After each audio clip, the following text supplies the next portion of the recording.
11 मई 1998 की सपहर सारी दुनिया उस वक्त हैरान रह गई जब उस वक्त के भारतीय वजीर-ए-आज़म अटल बिहारी वाजपेयी ने एक हंगामी प्रेस कॉन्फ्रेंस से खिताब करते हुए 3 न्यूक्लियर टेस्ट करने का ऐलान किया। और फिर मजीद हैरानी तब हुई जब अगले ही दिन 2 और टेस्ट करने का भी ऐलान किया गया। भारत की इस प्रेस कॉन्फ्रेंस के जवाब में उस वक्त के पाकिस्तानी वजीर खारजा गौहर अयूब ने भी प्रेस कॉन्फ्रेंस की और कहा कि हम हिंदुस्तान को जवाब देने के लिए हर वक्त तैयार हैं। दोस्तों, उस वक्त एक तरफ तो उस वक्त के पाकिस्तानी वजीर-ए-आज़म मियां मोहम्मद नवाज शरीफ पर एटमी धमाके करने के लिए कौम की तरफ से बेपनाह दबाव बढ़ गया था और दूसरी तरफ अमेरिका समेत कमोबेश तमाम अक़वाम आलम पाकिस्तान पर एटमी धमाका न करने के लिए दबाव डाल रही थी और उसके बदले में करोड़ों डॉलर्स की पेशकश की जा रही थी। लेकिन फिर 28 मई को पाकिस्तान ने किसी भी बैरूनी दबाव में आने की बजाय भारत को जवाब देते हुए न्यूक्लियर धमाके किए। ख़वातीन और हज़रात, पीपल लाइफ की आज की इस मुख्तसर सी वीडियो में आपको बताएंगे कि पाकिस्तान ने एटमी धमाके तो किए, लेकिन एटमी धमाके करते वक्त बटन दबाने की जिम्मेदारी किसकी थी और किसके हिस्से में ये एजाज आया। ये सब तफसीलात जानने से पहले आप रेड बटन पर क्लिक करके और बेल आइकन को प्रेस करके पीपल लाइफ के सब्सक्राइबर बन जाइए ताकि मुस्तकबिल में भी अपलोड होने वाली ऐसी ही मालूमाती वीडियोस का नोटिफिकेशन आपको बर वक्त मिलता रहे।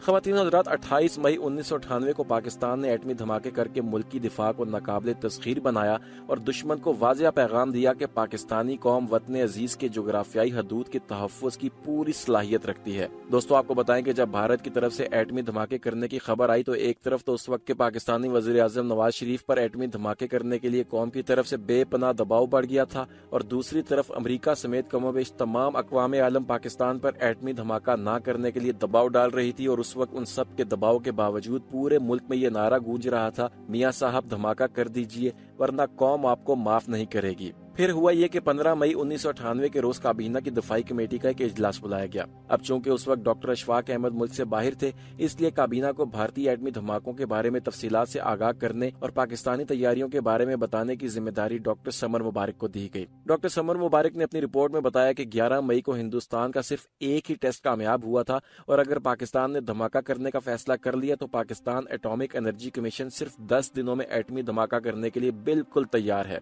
डॉक्टर अब्दुल कदीर खान ने KRL की तरफ से बताया कि अगर उन्हें ये जिम्मेदारी दी जाए तो वो इस पोजीशन में है कि धमाका कर सकते हैं। दोस्तों, उस वक्त KRL और PAEC यानी पाकिस्तान एटॉमिक एनर्जी कमीशन दोनों तैयार थे, लेकिन PAEC को 2 मामलात में बरतरी हासिल थी। एक तो ये कि PAEC के पास कोड टेस्ट का वसी तजर्बा मौजूद था और दूसरी ये कि चागी की साइट्स PAEC यानी पाकिस्तान एटॉमिक एनर्जी कमीशन ने ही तैयार करवाई थी। 16 मई को वजीर खारजा ने ऐलान किया कि पाकिस्तान की तरफ से धमाका तो यकीनी है, सिर्फ वक्त का फैसला होना बाकी है। 17 मई को मियां नवाज शरीफ ने डॉक्टर अशफाक अहमद और डॉक्टर समर मुबारक के साथ एक मुलाकात में उन्हें एटमी धमाके के लिए तैयार रहने को कहा और 18 मई को चेयरमैन PAEC को दोबारा वजीर आजम हाउस बुलाकर काबीना की दिफाई कमेटी का फैसला सुना दिया गया और फैसला था धमाका कर दीजिए। ख़वातीन और हज़रात, अब चूंकि चागी में 6 धमाके करने की गुंजाइश थी, लिहाजा यही फैसला किया गया कि 6 टेस्ट ही किए जाएंगे। 19 मई को पाकिस्तान एटॉमिक एनर्जी कमीशन के 4100 साइंसदानों की एक टीम चागी पहुंच चुकी थी और 24 मई तक न्यूक्लियर डिवाइस की तनसीब करके तारे बिछाई जा चुकी थी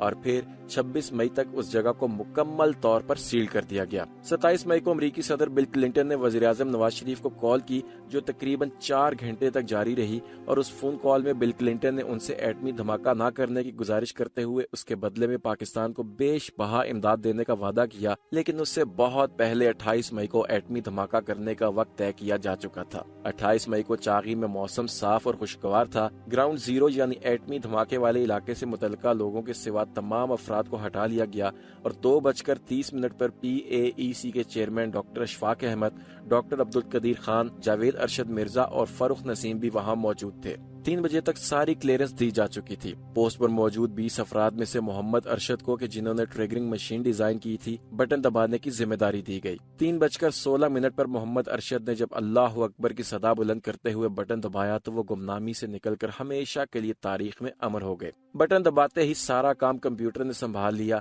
और अब सारी निगाहें 10 किलोमीटर दूर पहाड़ पर जमी हुई थीं। दिल सहमे हुए लेकिन धड़कनें रुक गई थीं। बटन दबाने से लेकर पहाड़ में धमाका होने तक सिर्फ 30 सेकंड का वक्फा था, लेकिन वो 30 सेकंड बाकी सारी जिंदगी से तवील थे। ये 20 साल पर मुश्तमिल सफर की आखिरी मंजिल थी, क्योंकि ये बेयकीनी और शक के लम्हात से गुजरकर मुश्किलात और मसाइब पर फतह पाने का लम्हा था और अब वो लम्हा आन पहुंचा था जब पाकिस्तान दुनिया की बड़ी बड़ी ताकतों की आंखों में आंखें डालकर बात कर सकता था اور پھر پاکستان بالآخر مسلم دنیا کی پہلی ایٹمی طاقت بھی بن چکا تھا۔ اب ضرورت اس امر کی ہے کہ ہم سب مل کر وطن عزیز کے دفاع کو مضبوط بنائیں اور اس کے خلاف ہونے والی سازشوں کے سامنے اسی جذبے کے ساتھ سینہ سپرد ہو جائیں کہ جس جذبے نے ایٹمی دھماکوں کو ناممکن سے ممکن بنا دیا تھا۔ اللہ تعالیٰ سے دعا ہے کہ وطن عزیز کو سلامت رکھے اور اسے ہر قسم کی اندرونی اور بیرونی خطرات سے محفوظ رکھے۔ کمنٹ سیکشن میں اتنے بڑے دن کے حوالے سے اپنے دل کی خواہش ظاہر کرتے ہوئے کوئی ایک لفظ ضرور لکھیے گا۔ بہت جلد ایسی ہی کسی اور معلوماتی ویڈیو میں دوبارہ آپ سے ملاقات ہوگی۔ اجازت دیجیے،